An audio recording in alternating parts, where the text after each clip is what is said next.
You wake up. The room is dark. You reach for your phone. 3:07 a.m. Your brain starts doing math. If I fall asleep now, I have 4 hours left. No, 3 hours and 53 minutes. Tomorrow is ruined. You just saw a number and now you are fully awake. So here is the question. If your body needs sleep, why does your brain keeps waking you up? And how did ancient humans sleep before clocks taught us to panic about the answer? For most of human history, nobody wake at 3:07 a.m. Not because they never woke at night, because 3:07 did not exist. There was darkness, fire, breathing bodies nearby, and a night that did not always have to be one perfect 8-hour block. The internet loves clean stories. Ancient humans slept twice. First sleep, then they woke. Then second sleep. Mystery solved. The story is messier. Historian Roger Acreage found hundreds of references in pre-industrial records to a first sleep and a second sleep. People sometimes woke between them. They talked, prayed, tended fires, then slept again. Today, we call this segmented or biphasic sleep. But those are not Paleolithic sleep diaries. No cave wall says, woke at 2:43. Brain would not shut up. So scientists look for another clues. Researchers studying Hadza hunter-gatherers found something important people did not. Sleep and wake at exactly the same time. Across the group, someone was almost always awake. A small human group sleeps in darkness. No locks, no cameras. The fire can fade. Something can move beyond the light. One person wakes. They listen. Then maybe sleep returns. Human sleep did not evolve in a single silent room where one person had to stay unconscious for 8 hours. It evolved in a living world around other humans. And this is where your 3 a.m. problem gets strange. An ancient human wakes. He listens to the night. A modern human wakes. He checks the time. 3:07. The ancient brain asks, what is happening?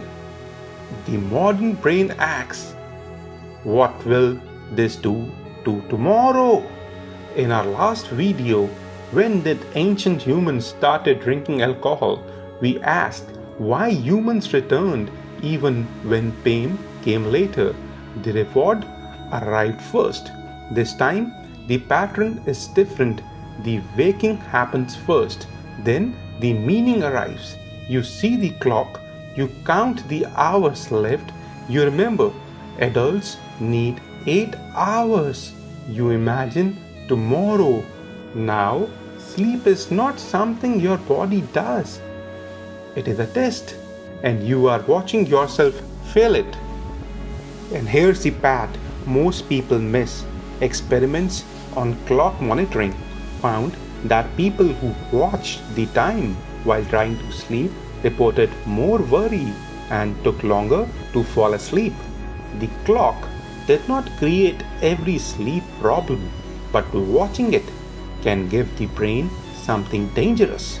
A score: 318, bad; 341, worse; 402, tomorrow is dead. The waking happens. The clock gives its meaning. The brain predicts disaster. Then the night gets harder. Now the bigger question: who decided a successful night had to be 8 silent, unbroken hours. Historical humans used segmented sleep in many places. Modern hunter-gatherer research shows sleep can be staggered and flexible.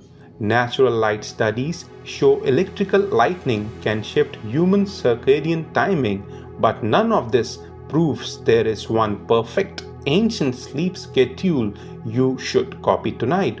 Please do not set a 3 a.m. alarm and cosplay the Paleolithic. Human lives in different climates and groups. The deeper pattern may be flexibility, sleep, wake sometimes, respond to the world, return when you can. Modern life hates when you can. Modern life wants 11 p.m., 7 a.m., 8 hours. Perfect. Because tomorrow starts at 8:30. So maybe the most modern part of your 3 a.m. awakening is not the waking. Maybe it's the judgment. Think about tonight. You open your eyes for 1 second, nothing is wrong. Then the screen lights your face 3:07 a.m. and your brain writes a story. Too late, too early, not enough. Tomorrow will be terrible. Ancient nights had dangers we barely understand. Cold, predators, injury, darkness. But the modern night has something they never faced, a glowing number that can make you afraid of being awake. So, how did ancient humans sleep? Probably not in one universal pattern. Some historical societies used first sleep and second sleep. Hunter-gatherer sleep can be flexible and staggered, and human sleep evolved long before mattresses, alarms, sleep scores, and 8-hour targets. But maybe the bigger mystery was never how ancient humans slept.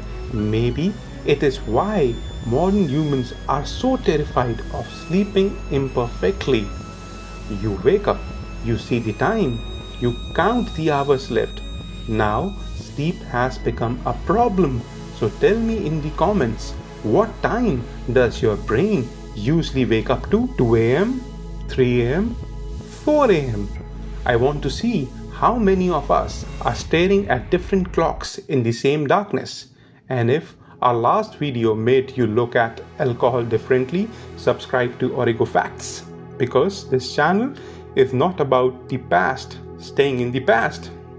It is about old patterns still hiding inside your modern life. The room is modern, the phone is modern, the glowing clock is modern, but waking in the night is old. At 3:07 a.m., your body may simply be awake. The story your brain tells next, that may be the part keeping you there.